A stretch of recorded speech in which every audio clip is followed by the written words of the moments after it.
Welcome to Comic Book Overview, where everyone can come and indulge in all things comic related, whether it be movies, TV shows, cartoons, video games, or just comics themselves. If you love comic books, then show it by hitting that subscribe button to help this precious media that we all love thrive and flourish.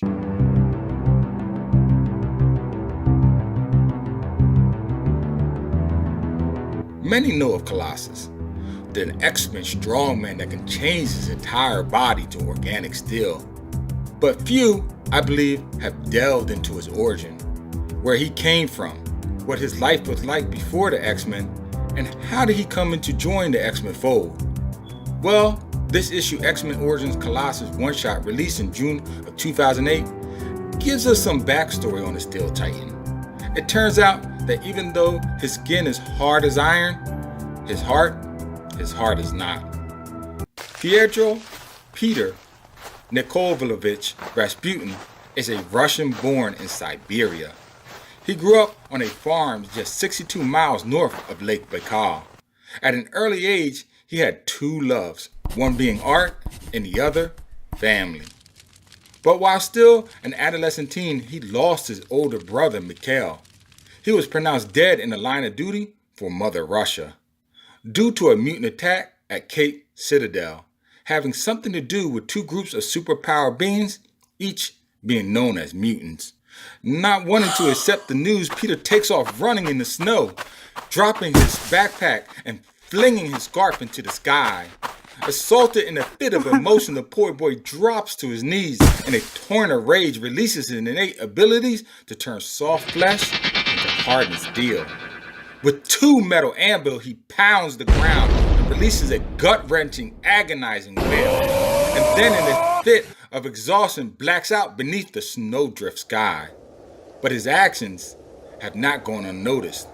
Alexander Volvin, a Federal Security Service agent and close friend of Mikhail, bear witness to this event and saw Pietro extraordinary powers. Later, back in Moscow, his superior, Mr.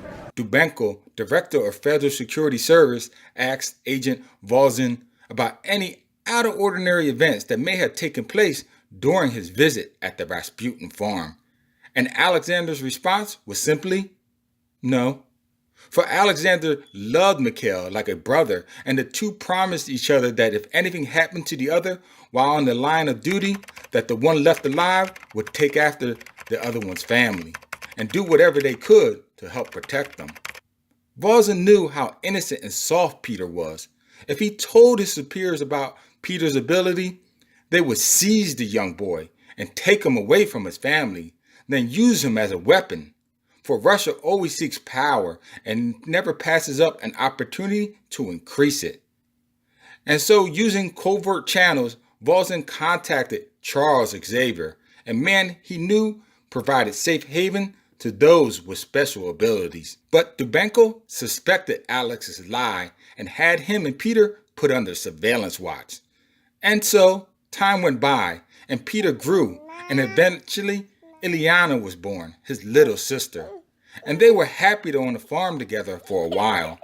But like all joy, it did not last forever, as Peter's powers were discovered, and the government's Black Ops Special Covert Team moved in on the farm under the cover of night.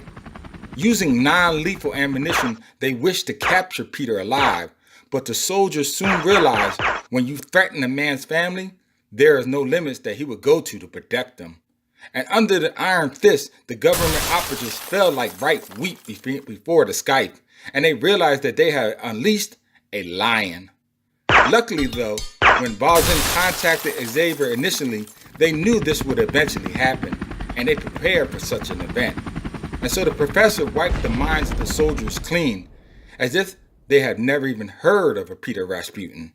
Then, later, when the time came, Professor Xavier returned back to Peter's farm to offer him a unique opportunity to join a group of superhumans like himself, to hone his abilities and one day fight against those that will be back again to do him and his family harm. But to find out if he joined the team at that time, you would have to just pick up Giant Size X-Men issue number 1, released in May of 1975. Well, that's it for Colossus's origin. If you get a chance, you can pick it up, because I have purposely left out tidbits of crucial information for future events concerning the metal giant. Please visit my YouTube channel Comic Talk if you like what you saw. Tap that bell icon on your way out. And oh yes, as always, until next time, keep reading, my friends.